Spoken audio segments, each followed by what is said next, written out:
This conference will now be recorded. अद्य शनिवासरः अथवा मन्दवासरः चैत्रकृष्ण पंचमी दिनांक 1 मे 2021 महाराष्ट्र दिन शंख केस पेपर पृष्ठ क्रमांक 3 शंखं चक्रं जलौकां दततमृतघटं चारुदोर्भिश्चतुर्भिः सूक्ष्मस्वच्छातिद्यांशुकपरिविलसन् मौलिमं भोजनेत्रं कालाम्भोदोज्ज्वलाङ्गं कटितटविलसच्चारुपीताम्बराढ्यं वन्दे धन्वन्तरिं तं निखिलगतवनप्रौढदावाग्निलीलम् प्रौढदावाग्निलीलम् ब्रह्मणो हि समारब्धाम् आत्रेयाद्रेषु पूरिताम् अस्मदाचार्यपर्यन्तां वन्दे गुरुपरम्पराम् आयुर्वेदरतं वन्दे मातवाख्यं महागुरुम् आयुर्वेदामृतं सर्वं शिष्येभ्यो यः प्रदत्तवान् द्रष्टाज्ञानी दुष्टकर्मा कृतकर्मा तथैव च अध्यापको विश्वश्रेष्ठो महान् संशोधकस्तथा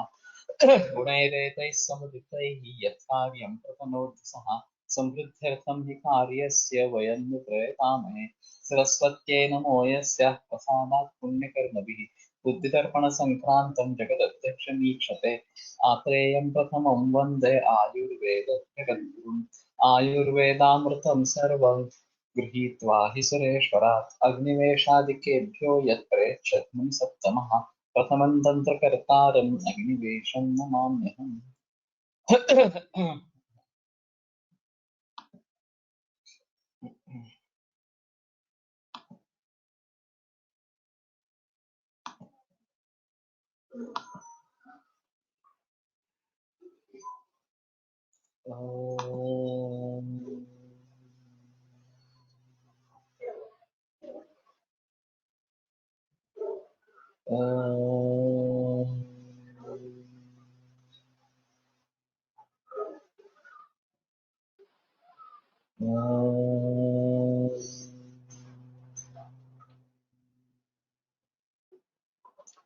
ओम शांति शांति शांति।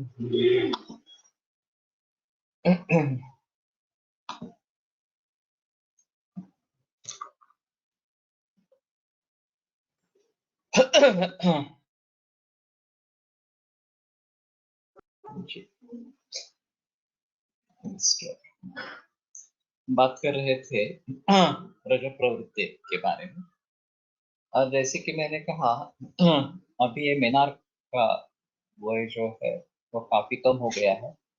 8वें 9वें बरस में भी रज प्रवर्तन शुरू हो जाता है और उसके लिए हार्मोन्स देना ये भी अच्छी बात नहीं है।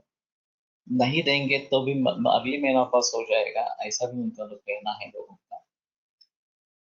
तो इसमें मूल में जाकर देखना बहुत जरूरी है और हार्मोनल इम्बैलेंस क्यों हो रहा है यह सोचना बहुत जरूरी है। जैसे कि मैंने कहा था, मेरी हार्मोन्स और आयुर्वेद इसके बारे में एक मुलाकात मराठी में अमेरिका में पब्लिश हुई थी, वो काफी मशहूर इस प्रकार की है। और वैसे मेरी जो पहली मुलाकात थी आयुर्वेदिक जीवन शैली आरोग्य शिविर के लिए, वो फिर से इस सोमवार से प्रसारण पर आने वाली है। तो सोमवार से लेकर सोमवार शायद 12 बज जाएंगे 12 के बाद भी उपलब्ध होगी। ये प्रसारण नेट रेडियो करके है, आप सर्च करेंगे तो तुरंत मिल जाएगा। वो फिर से एक बार वो 4 रिकॉर्ड्स 4 मुलाकातें एक एक हफ्ते के लिए लाइव इस प्रकार के रखने वाले हैं। तो जिन किसी को सुनना है वो जरूर इस प्रकार के सुन सकते हैं। तो फिलहाल नैसर्गिक अन्न खाना यही सबसे अहम है, केवल ऑर्गेनिक भी नहीं, क्योंकि ऑर्गेनिक हाइब्रिडाइज्ड है। लेकिन केवल नैसर्गिक देसी बीज का जिसमें प्रयोग किया गया है, देसी गाय का प्रयोग हुआ है, वही खाना खाना बेहतर इस प्रकार का है। तो अभी इस प्रकार से थोड़ा सा देखना पड़ेगा कि Subhash Palekar natural farming SPNA इनके जो ग्रुप्स है उनको जरा देखना इस प्रकार से जरूर पड़ेगा।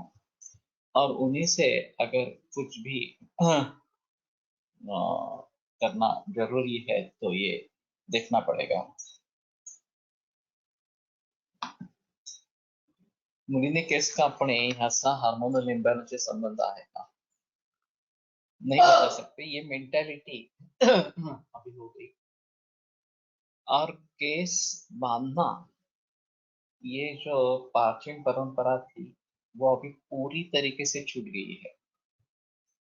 अभी सभी के बाल मुक्त ही होते हैं, बचपन से लेकर कोई भी केश संवार नहीं करता. फिर भी साउथ में काफी प्रचलन है अभी भी. और साउथ में दूसरा गार्लैंड्स या माला का पहनना ये भी प्रचलन में है. तो इसका मानसिक असर क्या होता होगा, ये एक थोड़ा सा देखना पड़ेगा.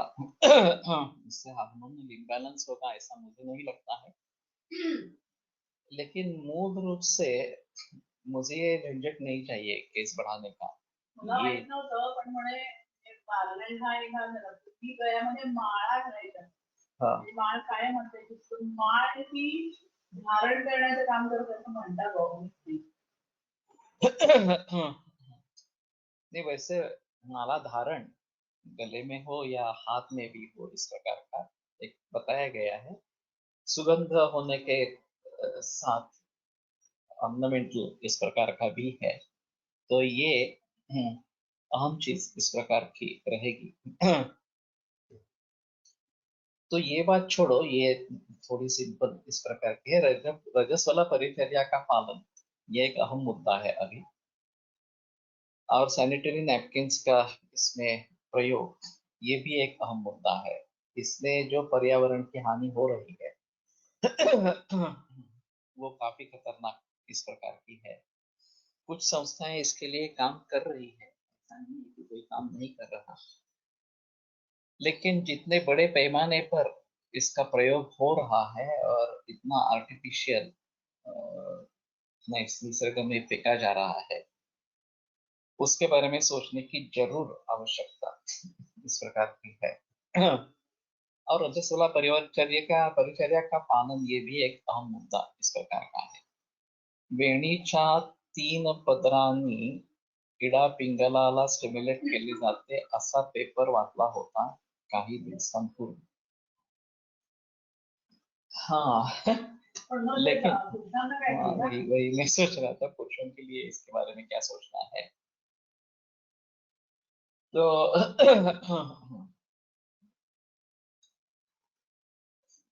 ये जो आर्तव उष्णवीर्य है और स्त्रियों का दिमाग ज्यादा इस प्रकार का गर्म रहता है, इसके बारे में थोड़ा सोचना पड़ेगा.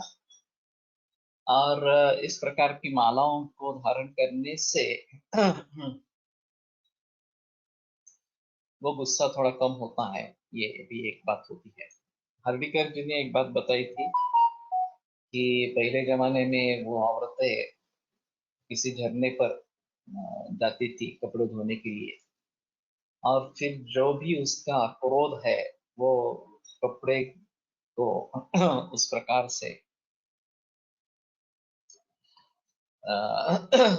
पत्थर पर मार मार के निकल जाता था. तो ये भी एक मुद्दा हो सकता है.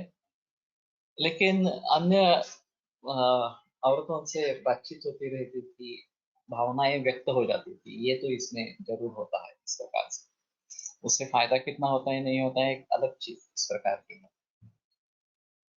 लेकिन इड़ा पिंगला और सुषुम्ना इनके बारे में थोड़ा सा अलगता से सोचना पड़ेगा. और खास करके अगर क्रोधनता ज्यादा है तो चंद्र भेदी नाड़ी प्राणायाम, ये ज्यादा अच्छा इस प्रकार का है. तो दाएं से लेना और बाएं से ही छोड़ना इस प्रकार से, या बाएं से लेना बाएं से ही छोड़ना, तो इससे शरीर की उष्णता कम होती है. और ये क्रोध वगैरह इस प्रकार के भाव जो है वो भी कम होते हैं. तो वैसे पित्त की चिकित्सा देखी जाए तो इसमें ये इस प्रकार की मालाएं पहनना, सुगंधित द्रव्यों का प्रयोग करना वगैरह वगैरह, ये सब आवश्यक इस प्रकार की है. संस्कृति और परंपरा, ये इनके बारे में थोड़ा सा सोचना पड़ेगा. और वेणी संहार ये एक नाटक है वास्तव में.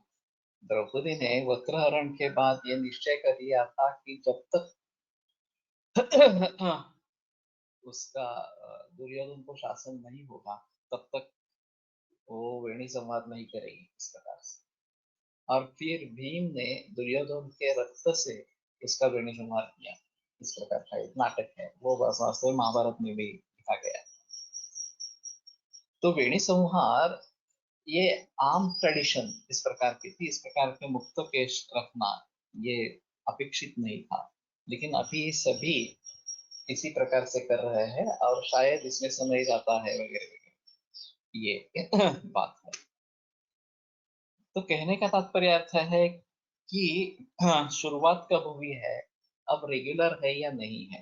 अभी पीसीओडी की का प्रॉब्लम काफी बढ़ गई है, तो ये भी हार्मोनल इम्बैलेंस का नतीजा इस प्रकार का है। एक गायनेकोलॉजिस्ट का कहना था और मैं भी उससे सहमत हूँ कि this is natural adaptation towards contraception, इस प्रकार का उनका कहना था। अब प्यूबर्टी का एज औरतों में बहुत कम है। 12वें बरस से मेनार्क शुरू होता है और 16वें बरस तक मैच्योरिटी आ जाती है। पंचमवर्षे पुमान वर्षे तपो नारी तो षोडशे, ये 16 बरस के बाद ब्याह कर सकते हैं इस प्रकार से। और फिर पुरुष की प्यूबर्टी 20 से 25 इस उम्र की बताई गई है। तो उस जमाने में तो शादी बहुत ही पहले होती थी, 8 9 10 बरस में भी शादी हो जाती थी। और फिर वो लड़की ससुराल में ही रहती थी इस प्रकार से। और ये लड़का जो है वो मौंजोबंधन वगैरह इस प्रकार के होने के बाद तुरंत बाहर निकल जाता था गुरुकुल के लिए, और 12 बरस में पूरी शिक्षा पूरी करके वापस आ जाता। तो 18 20 बरस तक वो वापस आ जाता था इस प्रकार से। अगर उस समय में शादी हो गई, ब्याह हो गया, तो फिर अष्टांग संग्रह में एक ऐसा रेफरेंस है कि 12 बरस की लड़की और 20 बरस का लड़का, इनकी शादी की जाए, लेकिन जब तक उसके 16 बरस नहीं होते जाते और इसके 24 बरस नहीं जाते, दोनों मैच्योरिटी लेवल तक नहीं होते, तब तक सेक्स नहीं होना। शादी हो जाएगी लेकिन सेक्स नहीं होना। तो मुझे ये थोड़ा सा अजीब लगा था कि ऐसे कैसे रह सकते हैं इस प्रकार से। लेकिन एक एकत्र कुटुंब इस प्रकार का था, पूरा परिवार साथ में रहता था, तो ये पॉसिबल इस प्रकार का। अब इसमें भटकने की संभावना ज्यादा नहीं है, क्योंकि लड़के बाहर है, लड़कियां घर पे ही है। तो अभी जो कोएड ये चल रहा है कि दोनों साथ में पढ़ाई करते हैं, और एक नेचुरल अट्रैक्शन इस प्यूबर्टी के एज में या उसके आगे के एज में इस प्रकार के होता है, और फिर संबंध आने लगते हैं, फिर अभी प्रेम विवाह काफी बढ़ रहे हैं इस प्रकार से। और उसपे सक्सेस रेट बहुत ज्यादा कम है। अरेंज मैरिज में सक्सेस रेट उससे ज्यादा इस प्रकार का। तो ये क्यों होता है? तो ये ज्यादातर मैच्योरिटी का एक तो परिणाम है। दूसरी चीज ऐसी है कि इसमें सेक्सुअल अट्रैक्शन ज्यादा रहता है और विचारों का संबंध कम इस प्रकार का रहता है। तो ये एक अहम मुद्दा इसमें है।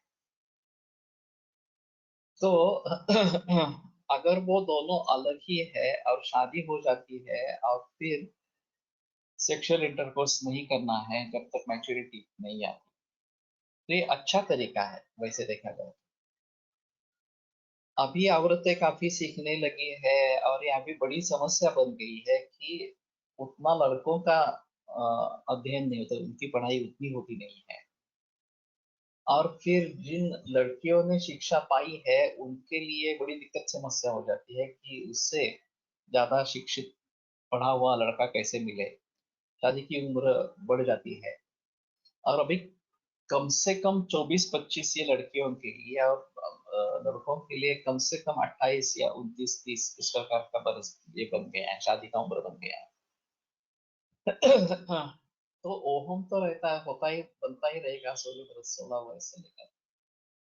और उस ओवम का अगर कुछ फलस्वरूप नहीं है, सेक्स नहीं होने वाला है या फिर बच्चे होने की कोई संभावना इस प्रकार की नहीं है, तो शरीर भी सोचती है क्यों ओवम बनाए इस प्रकार से, उसको रप्चर करे वगैरह वगैरह।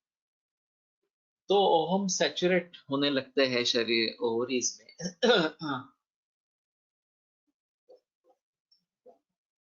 और पॉलिसिस्टिक ओवेरियन डिसीज पीसीओडी हो जाता है। तो ओवरी का साइज कम हो जाता है, उसकी कार्यक्षमता कम हो जाती है, ये फिर डिलेड मेंसेस और भी चलते रहते हैं। अब एलोपैथी में इसका मूल रूप से इलाज ढूंढने के बजाय सीधा अगर बड़ा सिस्ट है तो सिस्ट को रप्चर करना ये सोचते हैं, या फिर सिस्ट कैसे निर्माण हो, बढ़े कैसे और रप्चर कैसे हो, इस सभी के लिए हार्मोन देते रहना, ये जो अभी प्रचलन में आ गया है ये बहुत ही नुकसानकारक इस प्रकार का। जब मेरे पास मरीज आते हैं तो मैं सुझाव देता हूँ कि पहले खाना बदलो, केवल नैसर्गिक ही खाओ, ऑर्गेनिक भी नहीं, नैसर्गिक ही खाओ इस प्रकार से। और फिर पंचकर्म करना है, शोधन करने हैं, वमन विरेचन बस्ती उत्तर बस्ती ये सब करने हैं, और मेंस्ट्रुअल साइकिल सेट हो इसके लिए प्रयत्न करना है, प्रयत्न करनी है। तो कई दफा ऐसा होता है कि 4, 6, 8, 9, 10 कितने भी महीने लगते हैं, साइकिल आता ही नहीं है। या फिर हार्मोन्स लेके ही आता है, हार्मोन्स नहीं लेंगे तो साइकिल नहीं आएगा इसका पास। तो मैंने एक केस देखी थी, डोंबिवली की केस थी एक्चुअली। 19 बरस की लड़की थी, 16वें बरस तक पाला ये प्रवर्तन शुरू नहीं हुआ डॉक्टर के पास गए, उसने सीधा हार्मोन की गोलियां शुरू कर दी, वो 25 दिन के लिए एक और 5 दिन के लिए एक इस प्रकार से। तो फिर इस तरीके से रजत प्रवर्तन होता रहा, 3 बरस ऐसे ही बीत गए। तो फिर एक बार उन्होंने बड़ा धैर्य इकट्ठा करके उसको पूछा कि ये कब तक करना है इस प्रकार से, नेचुरल रजत प्रवर्तन कब होगा। तो फिर उसने बताया कि नहीं, नेचुरल तो हो नहीं रहा, इसलिए तो दवाइयां दे रहे हैं, और शादी वगैरह मत करो, तुम्हें लड़के वगैरह कुछ नहीं होने वाले। तो दोनों माँ और उसकी बेटी दोनों वहां पे उसके सामने रोए, फिर मेरे सामने आके रोए वगैरह वगैरह। तो मैंने कहा कि मैं एक बार पूछ लेता हूँ गायनेकोलॉजिस्ट से कि उनका कहना क्या है वास्तव में। तो मेरे रिश्ते में परिचित में एक गायनेकोलॉजिस्ट है, मैंने उसको फोन किया, तो उसने बताया जो उसने बताया वो आधा सच है। तो मैंने कहा कि क्या है, तो मतलब हार्मोन्स नहीं निर्माण हो रहे, उसमें कोई संदेह नहीं है, लेकिन शादी नहीं करना ये भी उसका रास्ता नहीं है। शादी कर ले, वैसे नेचुरल प्रेगनेंसी नहीं रहेगी, तो आईवीएफ ही करना पड़ेगा। हाँ, क्योंकि ओवरीज काम करनी है तो उसकी जो ऊपर पिट्यूटरी है उसके ऊपर काम करेंगे, तो वो जबरदस्ती ओवम निर्माण कराएंगे, और फिर उसको कैच करना, आईवीएफ करना वगैरह करना पड़ेगा। तो ये पूरा मैकेनिकल अप्रोच हो गया है। एलोपैथी में मैं तो समझता हूँ ये मेडिकल इंजीनियरिंग हो गया है एलोपैथी का साइंस जो है, क्योंकि इंजीनियरिंग की बात करते हैं। सिर्फ ऐसा है कि एक जीवित व्यक्ति के साथ इंजीनियरिंग हो रहा है, मैं तो सभी इतनी ट्रांसप्लांट सर्जरीज आनी ही नहीं चाहिए। लेकिन जहां शस्त्रकर्म नहीं करना है वहां शस्त्रकर्म कर रहे हैं, जो मेडिकली ट्रीट करने वाले मरीज हैं उनको शस्त्रकर्म कर रहे हैं इस प्रकार, या फिर टेक्नोलॉजी का प्रयोग इस प्रकार से कर रहे हैं। तो मुझे पुरुषाचे 25 से 16 लग्न पुरातन समजून वाटते आम्हाला कसं करण्याची गोष्ट योग्य लग्न करण्यायोग्य हो।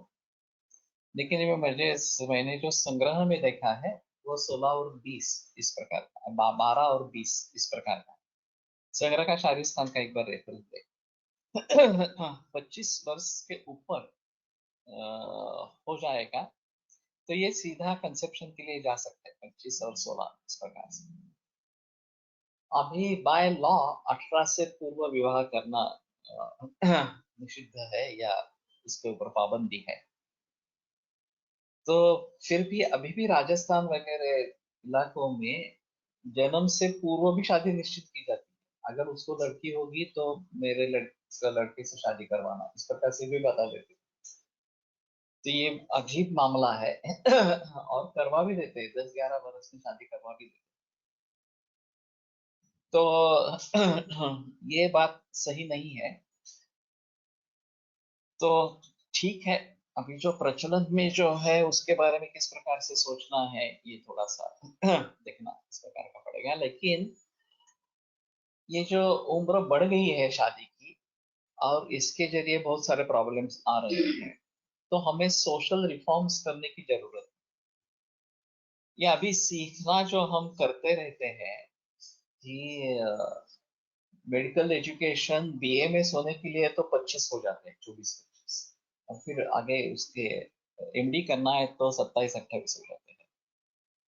और फिर प्रैक्टिस सेटल करनी है तो और 2-3 बरस निकल जाते हैं। तो मर्दों के लिए 30 के पहले शादी होना मुश्किल हो जाता है। अगर घर माँ बाप डॉक्टर है और घर की स्थिति अच्छी है, क्लिनिक है खुद का, तो ज्यादा दिक्कत नहीं आएगी। लेकिन जिसको नए से शुरुआत करनी है उसके लिए काफी दिक्कत है। और लड़कियों के बारे में ज्यादातर यही देखा गया है कि मेडिकल में आने वाले 85 to 90% लड़कियां हैं। अभी की पिछले 5-10 बरस से ये सिलसिला चला रहा है, सभी पुरुष जो है वो इंजीनियरिंग में जा रहे हैं 12वीं के बाद। क्योंकि वहां जल्दी ग्रेजुएशन हो जाता है, जल्दी कमाना शुरू कर सकते हैं, जल्दी शादी भी हो सकती है। और यहाँ काफी दिक्कतें इस प्रकार की है मेडिकल एजुकेशन के बारे में। और दूसरी अहम बात है कि लड़कियां शादी करने के बाद, बहुत सारी लड़कियां प्रैक्टिस नहीं कर पाती। वो पार्टनर किस प्रकार का है, मेडिकल डॉक्टर है, आयुर्वेद का है या एलोपैथी का है, वो एक अलग मुद्दा इस प्रकार का रहेगा। लेकिन लड़के हो जाते हैं, बच्चे हो जाते हैं, तो फिर इसमें अंतर हो जाता है। और जब तक लड़के बड़े नहीं होते तब तक प्रैक्टिस या प्रोफेशन कुछ शुरू करना मुश्किल इस प्रकार का हो जाता है। अभी न्यूक्लियर फैमिलीज है तो ये भी काफी मुश्किल इस प्रकार की हो जाती है। और विदेशों में जो सेटल कर रहे हैं उनके लिए तो ये और भी मुश्किल है इस प्रकार की बात। तो इन सभी सोशल रिफॉर्म्स के बारे में सोचना है। और मेरे ख्याल में पहले जो 12 बरस में अध्ययन पूरा होता था वही तरीका अच्छा है। अभी हम जो ज्ञान ले रहे हैं उसका प्रत्यक्ष से क्या संबंध है ये कुछ भी ध्यान में नहीं आता। हमने इतना मैथमेटिक्स सीखा, अल्फा बीटा वगैरह इस प्रकार, साइन कॉस, हम कहाँ लगने वाला था ये हमें। और इसलिए मैं इंटर साइंस में पढ़ चुका हूँ, तो इंटर साइंस में पढ़ा, अभी 12वीं में पढ़ते हैं इस प्रकार से। बहुत सारी बातें ऐसी है कि जिसका वास्तव से कोई भी संबंध नहीं है, और जिसका वास्तव से संबंध है उसकी कोई शिक्षा नहीं है। क्या हमें अगर जमीन खरीदनी है, फ्लैट खरीदना है, तो क्या क्या करना पड़ता है, क्या क्या देखना पड़ता है, ये किसी को भी पता नहीं है। इन्वेस्टमेंट कैसे करनी है इसके बारे में किसी को पता नहीं है। मेडिकल इंश्योरेंस लेना है इसके बारे में किसी को पता नहीं है। तो जो चीजें हमारे लिए आवश्यक है, तो यहाँ पे काफी बड़ी भूलें हम करते रहते हैं। तो मेरे ख्याल में अभी की शिक्षा का पैटर्न बदल जाना चाहिए। 12 बरस में शिक्षा पूरी होनी चाहिए किसी भी तरीके की, चाहे मेडिकल की भी हो। और आप ज्यादा से ज्यादा पोस्ट ग्रेजुएशन वगैरह इस प्रकार से करने हैं तो उसके बारे में थोड़ा अलग तरह से सोचिए। लेकिन फिर भी मैं मानता हूँ कि 21-20 बरस तक शिक्षा पूरी होनी चाहिए। अभी जो 27-28 बरस वगैरह इस प्रकार से लग रहे हैं, इतना नहीं होना है। तो फिर शादी जल्दी होगी तो जब पेरेंट्स 50s में होंगे तो लड़के लड़कियों को बच्चे होंगे। एकत्र कुटुंब पद्धति में उनको समझने की आशा इस प्रकार की रहेगी, उनमें ताकत सामर्थ्य रहेगा। अभी माता पिता पूरे बूढ़े हो चुके होते हैं, पोते या पोती जो है उनको देखने की उनकी शारीरिक क्षमता नहीं रही और फिर ये पालना घर वगैरह इस प्रकार से डे केयर ये सब शुरू हो जाता है और ये काफी झमेला इस प्रकार का है। तो बेटर ऑप्शन इस प्रकार का है कि 50 बरस तक लड़के लड़की की शादी हो जानी चाहिए और फिर उनके आपत्ति होंगे और वो जो 50 बरस के बनेंगे तो अगली पीढ़ी इस प्रकार से आती रहेगी। तो ये हार्मोनल इम्बैलेंस अपने आप कम हो जाएगा क्योंकि नेचुरल एडाप्टेशन टू कॉन्ट्रासेप्शन इस प्रकार का अगर है तो और बाकी भी हार्मोन्स कारण है पशुओं को दिए जाने वाले हार्मोन्स या ऑक्सीटोसिन जैसे द्रव्य दूध बढ़ाने के लिए भी देते हैं और तब दूध को बढ़ाने के लिए भी देते हैं। तो ये काफी मुश्किलें इसमें है और इसके जरिए ये सब बदल रहा है और स्ट्रेस ये बहुत बड़ी समस्या हो गई है। हमारे जमाने में लड़के लड़कियों को स्ट्रेस इस प्रकार का नहीं होता था। अभी लड़के लड़की छोड़ो उनके माता पिता को स्ट्रेस इतना ज्यादा होता है कि 10वीं की परीक्षा है छात्र की तो माँ बाप का बीपी वगैरह सब बढ़ जाता है खास करके माता का इस प्रकार से। अभी एक सर्वे हुआ था कि 12th स्टैंडर्ड में 10% छात्रों को बीपी डिटेक्ट था। तो ये सब नतीजा मार्क्स ये जो है इसके ऊपर है। इतने मार्क्स होने चाहिए तभी एडमिशन मिलेगी। कठोर प्रैक्टिस ये कंपटीशन इस प्रकार की है। आरक्षण के मुद्दे हैं तो बहुत सारे मुद्दे हैं इसमें और फिर पैसों का खेल है ये भी है कि जिसके पास पैसे है वही अच्छी शिक्षा ले पाता है जिसके पास पैसे नहीं है वो नहीं ले पाता इस प्रकार से। तो इस सभी सामाजिक स्थिति में सुधार होना चाहिए पहले जैसे गुरुकुल सिस्टम होनी चाहिए और जिसका जिसमें सामर्थ्य है जिसकी जिसमें कैपेसिटी है वही वो पढ़े और केवल डॉक्टर है तो ही प्रतिष्ठा मिलेगी ऐसी चीज नहीं होनी चाहिए। चाहे चमार भी हो लेकिन प्रामाणिकता से कष्ट करके पैसा कमाता हो तो उसकी भी प्रतिष्ठा होनी चाहिए। अभी प्रतिष्ठा पैसों पर निर्भर है ये बहुत ही बेकार चीज इस प्रकार की होगी। तो अर्थबंधु वयो विद्या वृत्त पूजा यथोत्तरम वृत्त आचरण श्रेष्ठ जिसका है वो सबसे श्रेष्ठ होना चाहिए। तो इन सभी बातों को ध्यान में रखते हुए सोशल रिफॉर्म्स आने चाहिए गुरुकुल सिस्टम वापस आनी चाहिए। पैसे शिक्षा के लिए लेने ही नहीं है। शिक्षा मुफ्त ही होनी चाहिए ज्यादा से ज्यादा सिर्फ ये गुरु दक्षिणा देना इतना ही है वो अपने सामर्थ्य के अनुसार गुरु दक्षिणा देवे इस प्रकार से। लेकिन शिक्षा मुफ्त होनी चाहिए इस प्रकार से और इंडस्ट्री इसमें सहयोग दे सकती है क्योंकि इंडस्ट्री को भी बहुत प्रॉब्लम है। उनके लिए जिस प्रकार के छात्र चाहिए प्रैक्टिकल एक्सपीरियंस चाहिए वो तो कुछ है ही नहीं। तो उनको पहले ट्रेनिंग देना पड़ता है 1 बरस के लिए जो भी उसमें ज्वाइन हो जाता है उसको ट्रेनिंग देना पड़ता है और फिर समझ में आता है कि प्रैक्टिकल और theory में बहुत सारा अंतर है। तो बेटर प्रैक्टिकल पर ही भर दे ये सबसे अहम इस प्रकार का रहेगा और 12 बरस में शिक्षा पूरी हो जाए 6 बरस से शुरू करके। अभी वो भी एक बड़ा मुद्दा है अर्ली स्कूलिंग इस प्रकार का। फिर अब ये जूनियर केजी सीनियर केजी फिर नर्सरी उसके भी पहले ये भी सब शुरू हो गया है और इसमें लोगों को छुटकारा चाहिए कि घर में कोई किसी को संभालने के लिए फुर्सत नहीं है तो ठीक है 2 घंटे तो 2 घंटे ही सही लेकिन लड़का कुछ अलग रहा है थोड़ा सोशल मिक्सिंग वगैरह इस प्रकार का हो रहा है वगैरह। पुराने जमाने में ये नौबत नहीं थी क्योंकि बहुत सारे लोग घर पे होते थे तो उसकी देखभाल के लिए कुछ ज्यादा करने की जरूरत नहीं पड़ती थी इस प्रकार से। हाँ तो अर्ली स्कूलिंग के बारे में भी काफी बहस हुई है और 6 बरस से ही आगे ज्यादा बेहतर है। तब तक ये सेंसर और मोटार ये जो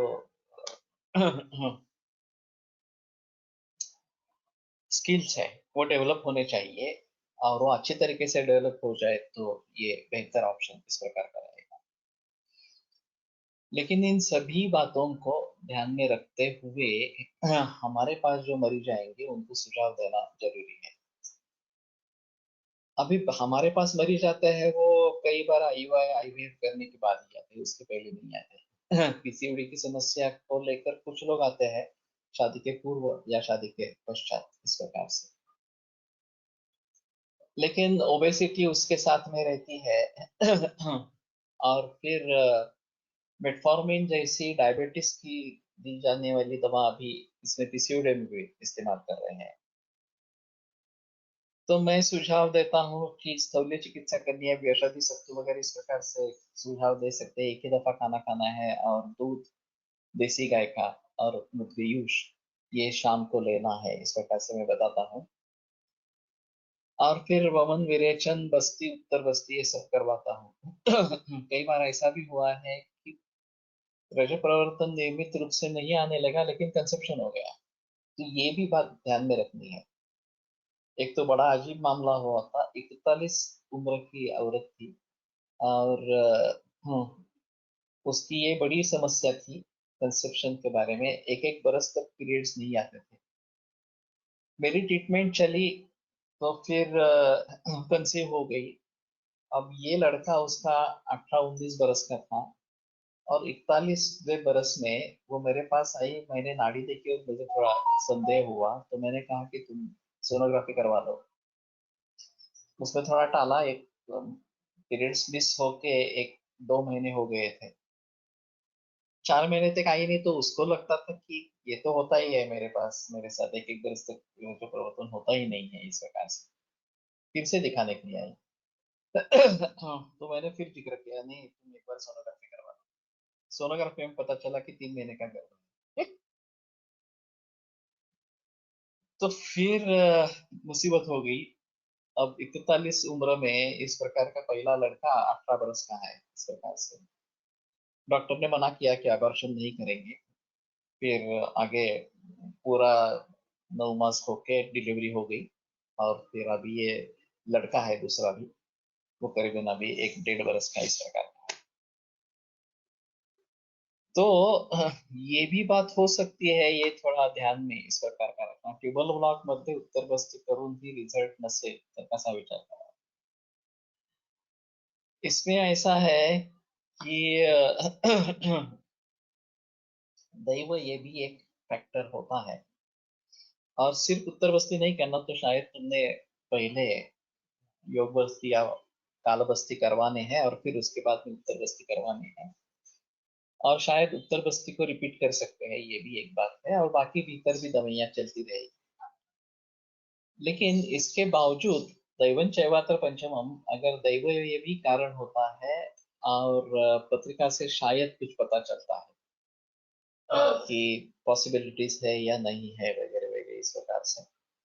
मैं बहुत सारे लोगों को नाड़ी पट्टी देखने का सुझाव देता हूँ, और उसमें से कुछ पता चले, कुछ उपाय सामने आए तो करने के लिए कहता हूँ। Is there any restriction about not letting woman in temples do worships and follow rules when having their menses? अशुचि माना गया है, इतना ही है। इसमें मंदिरों में जाना वगैरह वगैरह ये जो है, ये बातें कुछ पौराणिक लोग वगैरह इस प्रकार से बताते हैं। दापोली में समीर परांजपे करके वैद्य है, वैदिक है घराने से, और उसके पिता जो है वो वैदिक ब्राह्मण है, इस प्रकार की क्रियाकर्म करते थे। तो वो सभी को सुझाव देते हैं कि कम से कम उन दिनों में रजस्वला अवस्था में अन्न को मत छुओ, पानी को मत छुओ, उसका पानी और अन्न अलग देना है इस प्रकार से। और पहले जमाने में बहुत सारी औरतें घर पे होती थी, तो खाना पीना बनता था, ऐसा कुछ उसमें आपत्ति नहीं है।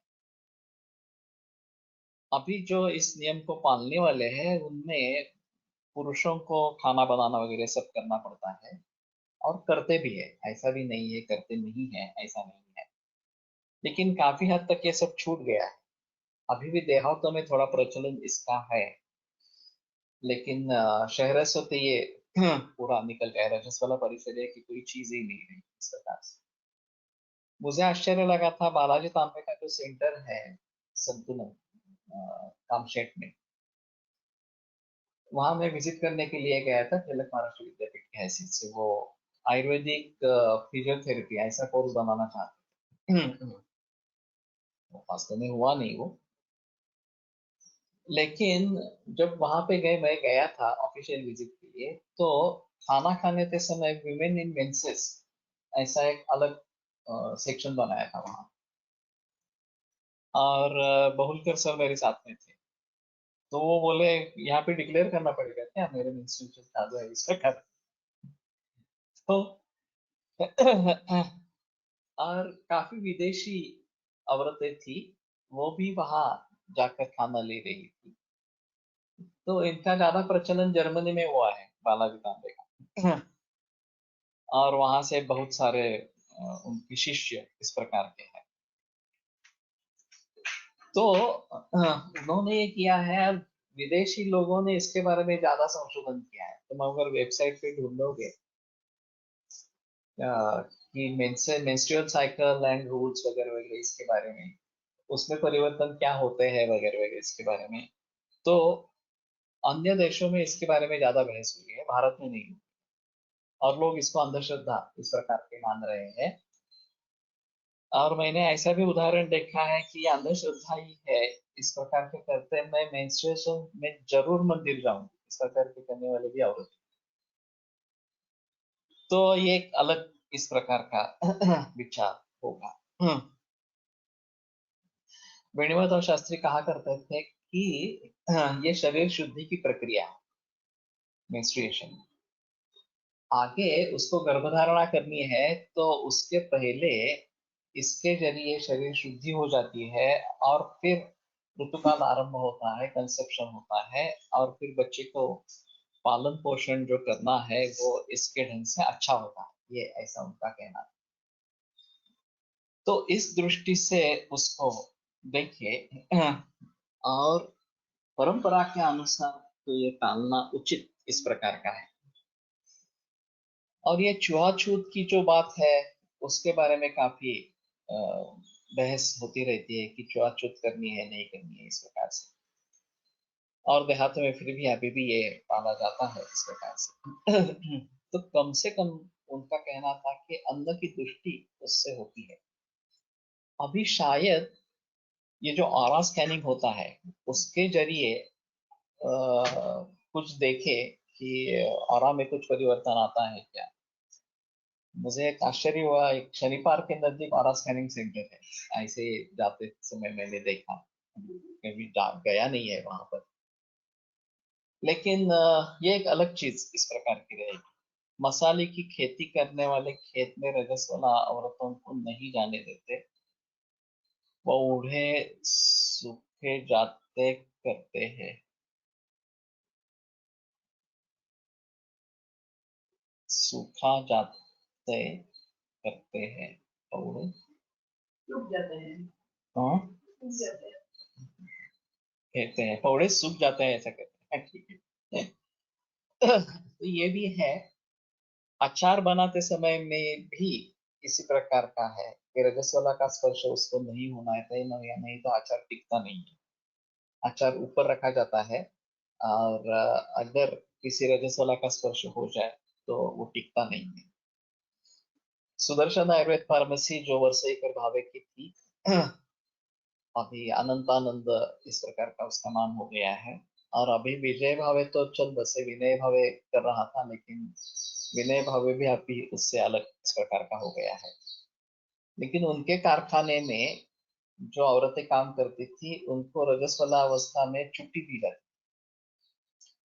वो काम कर नहीं आना, सिर्फ बता फोन करके बता देना कि आप निरोप भेज देना कि मैं नहीं आ रहे इस प्रकार से। तो उनका ये प्रचलन था, उनके कारखाने में प्रचलन था। तो हर एक की अपनी अपनी राय है इसके बारे में, और ये करे तो ज्यादा बेहतर इस प्रकार का है। और शायद हम ऑरा स्कैनिंग वगैरह करके उसके बारे में कुछ सबूत मिलते हैं क्या, ये देखने की कोशिश करेंगे तो ज्यादा अच्छा इस प्रकार का रहेगा। तो कहने का तात्पर्य अर्थ है कि इससे अन्न या पानी दूषित होता है, ऐसा उनका कहना है। तो इसीलिए औरतों को उससे दूर रखना, ये तरह से का कहना था। और फिर ये करने पर काफी घरों में काफी सुधार है, ऐसा उनका कहना था। जनरल जो है परिस्थिती वो अच्छी हुई इस प्रकार से। गजरा मारना होता तो इतर स्त्रीपेक्षा लवकर सुटतो। तो ये करके देखे। ये तो आसान है ज्यादा इस प्रकार के। अभी फूल माला ही पहनते नहीं है, वो छोड़ो बात। पहले जमाने में जब केस बंधे रहते थे तो उसमें फूल माला पहनना पहनना आसान था। अभी मुक्त केश है तो ये रखना काफी मुश्किल इस प्रकार का हो गया है। और इसके बारे में भी एमडी थीसिस हुआ है कि खास करके दक्षिण में ये प्रचलन ज्यादा है, और जो औरतें इस प्रकार की फूलों की माला धारण करती है उनके केश का आरोग्य ज्यादा अच्छा रहता है। केस टूटना या फिर पतले हो जाना वगैरह की समस्या है वो नहीं होती है, ऐसा उनका कहना है। तो कहने का तात्पर्य है ये जो परंपरा ये है उनको हमें पुनरुज्जीवित इस प्रकार का करना पड़ेगा।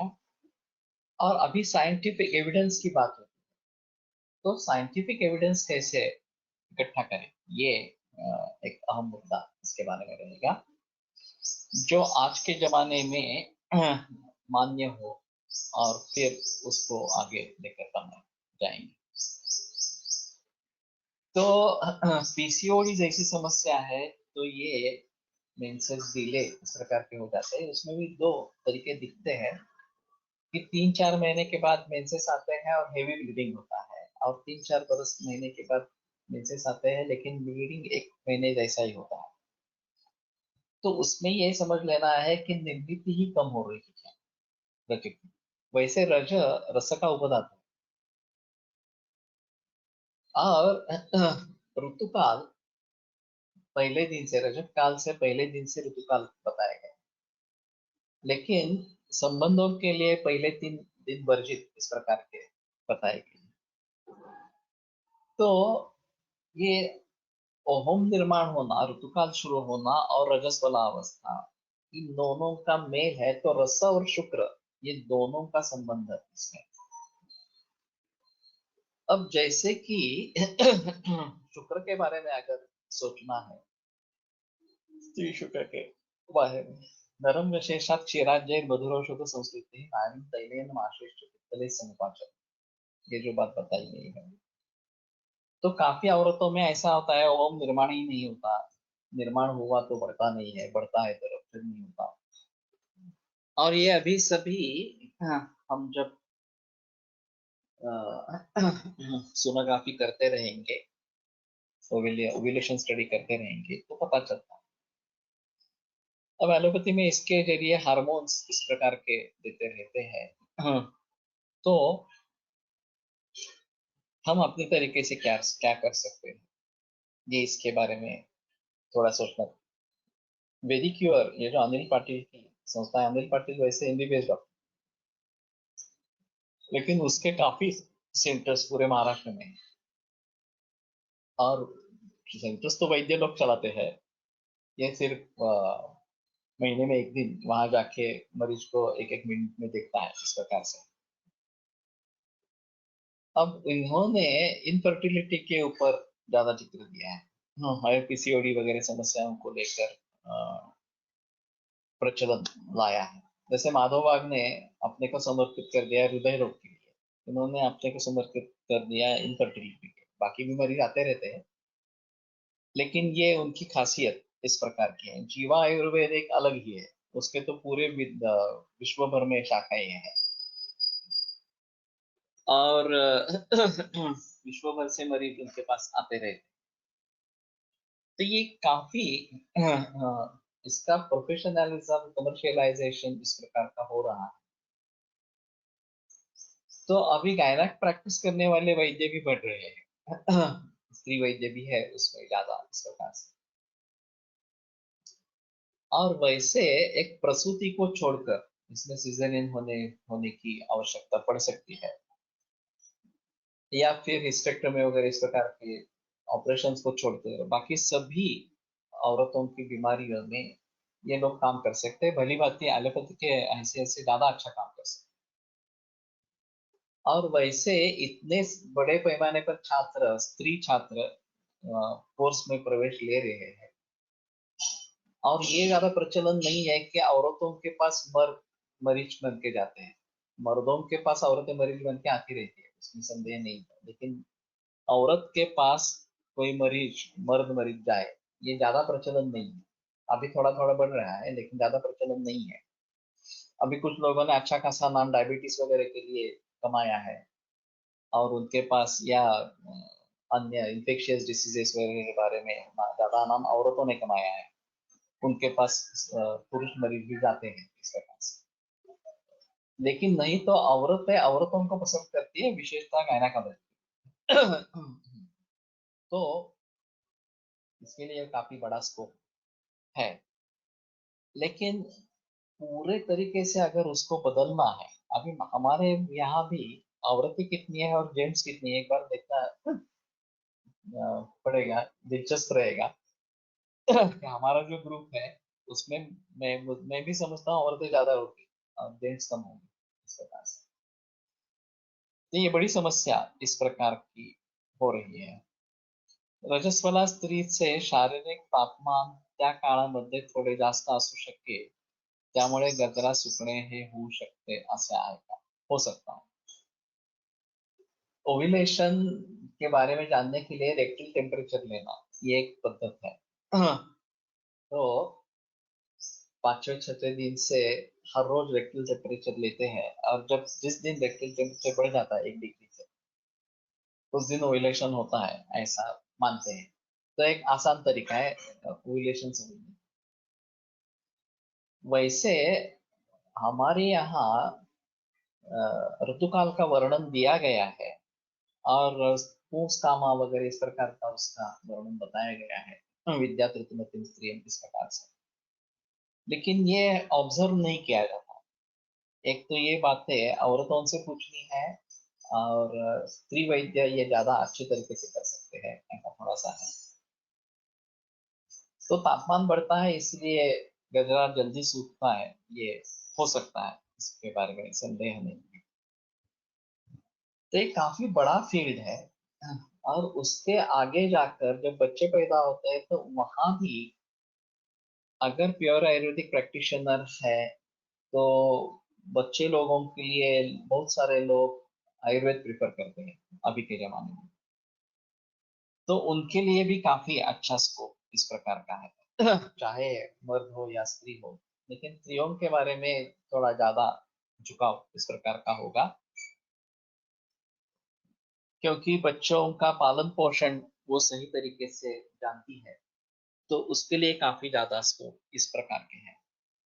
स्त्रियांच्या आहार रसापासून पोषण होत असताना आहार रसाचा अधिकतर भाग गर्भाशय आणि स्तन्य पोषणासाठी जातो, असं आहे। अधिकतर नाही आहे, 1/3 आहे। तसेच आजकाल अबॉर्शन घेऊन गर्भपात करण्याचे प्रमाण वाढले, त्यामुळे सुद्धा रजतच्या समस्या वाढली, ये भी बात है। और वास्तव में वो 72 आवर्स वाली पिल जो है वो केवल अगर दूसरा कोई रास्ता नहीं है, भूल हो गई है, तो कभी लेने की इस प्रकार की है। लेकिन अभी तो इसका बहुत सर्रास प्रचलन में है, और बहुत युगलों में ये पाया जाता है कि शुरू में ही 1 बरस के पहले ही कंसेप्शन हो गया, और सिर्फ अभी इस कंसेप्शन नहीं चाहिए इस प्रकार से अबॉर्शन करते हैं, एमटीपी करते हैं, और फिर बाद में कंसेप्शन हुआ ही नहीं। 4-5 बरस कोशिश करते रहे, आईयूआई आईवीएफ वगैरह इस प्रकार से करके, और फिर हमारे पास आते। तो इसमें हत्या का पातक लगता है। अपने आप अगर मृत्यु हो जाती है या डेवलपमेंट हो रही है, वो अलग चीज है। लेकिन सिर्फ मुझे अभी गर्भ नहीं चाहिए इसलिए मैं अगर एबॉर्शन करवा लेती हूँ, चाहे वो मन से स्ट्रांग हो और नहीं समझते हो क्या ये तो क्या मैकेनिकल है, अपत्य प्राप्ति होना ये भी मैकेनिकल है, उसको निकाल देना ये भी मैकेनिकल है, उसमें क्या होने वाला है? ऐसा सोच सकते हैं, लेकिन फिर भी ये हमारे हिसाब में हत्या ही है। तो हत्या का पातक तो हो ही जाता है और इसको समझने वाले लोग नहीं है. हल्ली ॲलोपॅथिक ANC केअर मध्ये खूप अनावश्यक ॲस्पिरिन स्टेरॉइड देत आहे. त्यामुळे पुढील पिढीमध्ये स्वास्थ्य टिकणे अवघड आहे. तो इसमें ऐसा है ना कि आयुर्वेद में इसमें हमें आगे बढ़ना इस प्रकार का चाहिए. वैद्यों की संख्या बढ़नी चाहिए, ये यही सबसे अच्छा इस प्रकार का रास्ता. अगर स्त्री वैद्यों की संख्या इस प्रकार से बढ़ रही है और वो प्रैक्टिस नहीं कर रही है, ये समस्या भी है. तो उसमें परिवर्तन कैसे लाए इसके बारे में थोड़ा सा सोचना है. और फिर उसमें ये कर सकते हैं कि स्त्री रोग प्रसूति के लिए या फिर बच्चों के लिए या औरतें ज्यादा इस प्रकार से काम में लाई जा सकती है, जो स्त्री वैद्य इस प्रकार के हैं. और बाकी जो क्षेत्र है वो पुरुषों के लिए. वैसे लोग इतने कम है आयुर्वेद में कि कितने भी लोग आएंगे तो भी कोई प्रॉब्लम इस प्रकार का नहीं है. तो इन सभी के बारे में सोचना, इसके बारे में बाद में पता चलेगा किस प्रकार से एस्पिरिन देना या बाकी कुछ स्टेरॉइड्स वगैरह देना ये बराबर नहीं है, या फिर डायबिटीज की एंटी डायबिटिक दवाइयाँ शुरू कर देना वगैरह बराबर नहीं है. लेकिन फिलहाल जो प्रचलन इस प्रकार का चल रहा है तो उसके बारे में थोड़ा देखना पड़ेगा. तो कितने दिन के बाद ये होता है, रज परिवर्तन होता है, ये देखना चाहिए. जसे स्त्रियांमध्ये पीसीओडी दिसतोय तसं पुरुषांमध्ये काही बदल झाले असतील तर त्याचा विचार काय करा. इस प्रकार के तो नहीं है. हस्तमैथुन की समस्या पुरुषों में है, उसके बारे में बाद में बात करेंगे. Also, many women who have done tubectomy have menstrual problems like early menses, dysmenorrhea, oligomenorrhea, etc. तो ये भी बात है. अभी अगर नियोजन करना है, कुटुंब नियोजन एक राष्ट्रीय समस्या है हमारे लिए, तो ये अभी सभी तरीके जो है वो तो अच्छे नहीं है, उसमें कोई संदेह नहीं. फिर भी अच्छा क्या रहेगा, जैसे मैंने वो आदिवासी की बात कही थी, इस प्रकार का आइडियल अगर कुछ सोल्यूशन मिले तो ज्यादा बेहतर इस प्रकार का. नहीं तो ये समस्या होती ही रहेगी. सिर्फ कंडोम में एक ऐसा है कि जिसके बारे में 100% श्योरिटी नहीं है, लेकिन फिर भी 97% तक श्योरिटी है.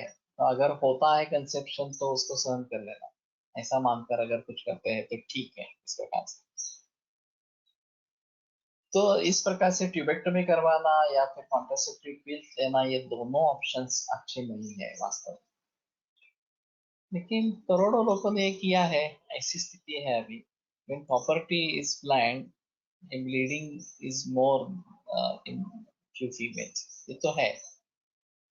अभी प्रॉपर्टी के बारे में वो 3-3 बरस के बाद बदलनी चाहिए वगैरह इस प्रकार की है. कुछ औरतें बदलती ही नहीं है. एक सबसे मैंने आज किस्सा सुना देखा था कि 60 बरस की औरत थी, मेरे पास किसी दूसरे तकलीफ के लिए आई थी, और पाँव में एक तरीके की सूजन आती है. प्रॉपर्टी जब बिठाई जाती है तो जब लॉन्ग टर्म प्रॉपर्टी का यूज होता है तो मेद जैसा संचित होता है. मेद सूजन नहीं कहते, लेकिन मेद जैसा संचित होता है. तो ये मैंने काफी मरीजों में देखा है. तो मैंने वो देखा तो फिर मैंने सोचा कि प्रॉपर्टी का प्रयोग किया था, तो उसको एकदम याद आया. अरे बाप रे, मैं तो भूल ही गई. उसने करीबन 30-35वें बरस में प्रॉपर्टी बिठाई थी, अब उसकी उम्र से अब 60 थी और उसने प्रॉपर्टी निकाली ही नहीं थी, वो भूल गई. फिर गायनेकोलॉजिस्ट के पास जाकर वो थोड़ी जो शेष रही थी, काफी कॉपर एब्सॉर्ब हो गया. जो एलोपैथी आयुर्वेद को कोसती है कि तुम हेवी मेटल्स का प्रयोग करते हो, वो कॉपर को कैसे अनुमति देती है? ये तो शुद्ध कॉपर हम इंसर्ट कर रहे हैं, डायरेक्टली इंसर्ट कर रहे हैं इस प्रकार से. एब्सॉर्प्शन होता रहता है। तो प्रॉपर्टी का प्रयोग नहीं होना है वास्तव में। जिन औरतों में हिस्ट्री पाई जाती है उनमें सूरण वटक और नींबू रस के साथ में देता हूँ, नींबू शक्कर के साथ देता हूँ आपातकाल में। वो तो निकालनी है, प्रॉपर्टी निकालनी है, लेकिन अमृतीकरण ताम्र का जो है वो सूरण में है। तो ये एक अहम मुद्दा बनता है कि सूरण वटक इसमें दे दिया तो प्रॉपर्टी से जो दुष्परिणाम होते हैं वो कम होते हैं, और वैसे नींबू का रस ये भी उसमें अच्छा इस प्रकार का। तो ये हिस्ट्री में लेना बहुत जरूरी है, प्रॉपर्टी का प्रयोग किया है क्या, और वो निकाली गई है या नहीं निकाली गई है, इस प्रकार से अगर लेट स्टेज में हमारे पास आवृत्ति आती है। शूलबारी पण वापरता येईल, शूलबारी पण वापरता। शूलबारी, तुम इससे क्या समझना चाहते हो, मुझे पता नहीं आ रहा शूलबारी। तो ठीक है, कॉपर का एंटीडोट इस प्रकार के कुछ करना है, गंधक। हाँ।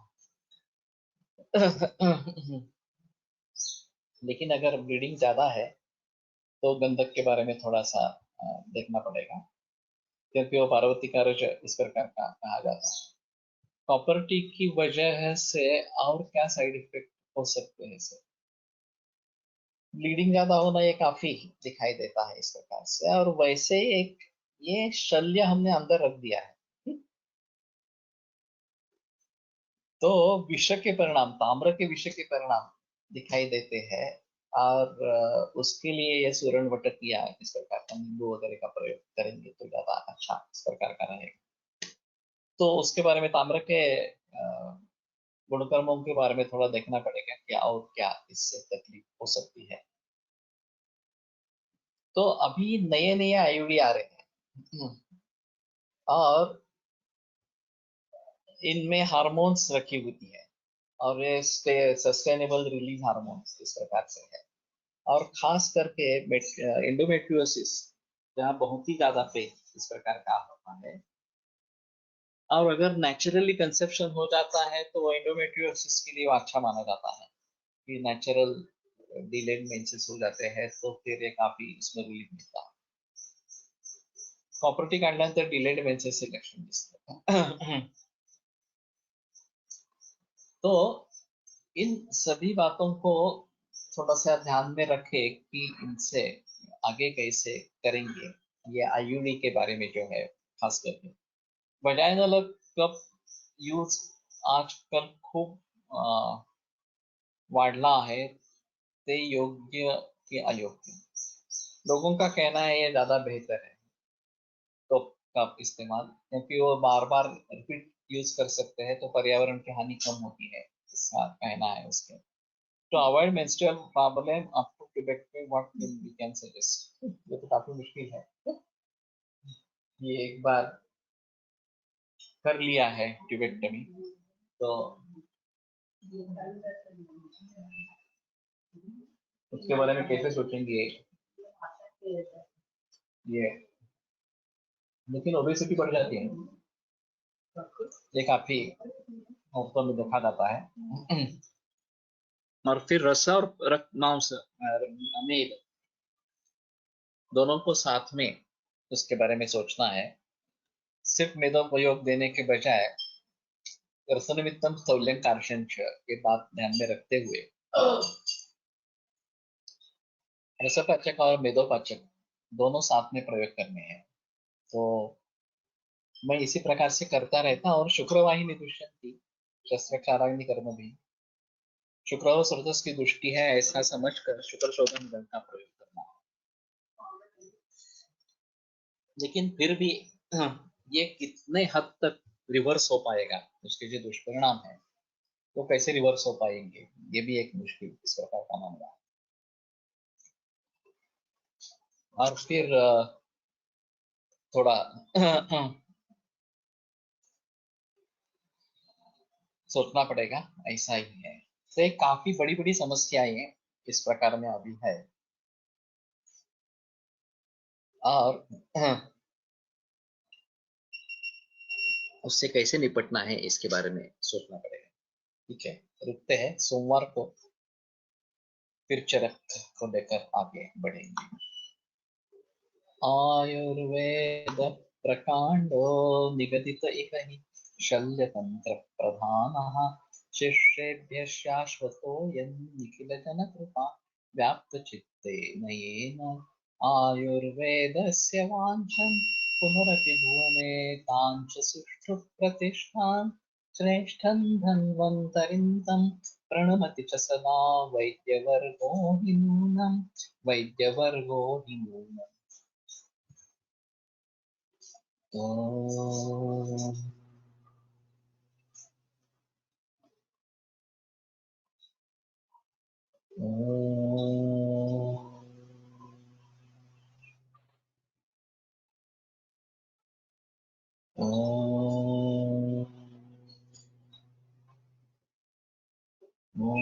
शांति शांति शांति। भगवो मूर्छा विदाहश्च स्वेदः क्लेदनवान्तयः अरुचिच्चित्त संतापा एते दोषा विश्वोपमाः। अच्छा हुआ तुमने ये ताम्र के बारे में श्लोक डाला, तो ज्यादा से पित्त और कुछ हद तक बात है इस प्रकार से, और विष के बारे में सोचना है तो ये इसके बारे में पूरी तरीके से जानकारी लेनी पड़ेगी।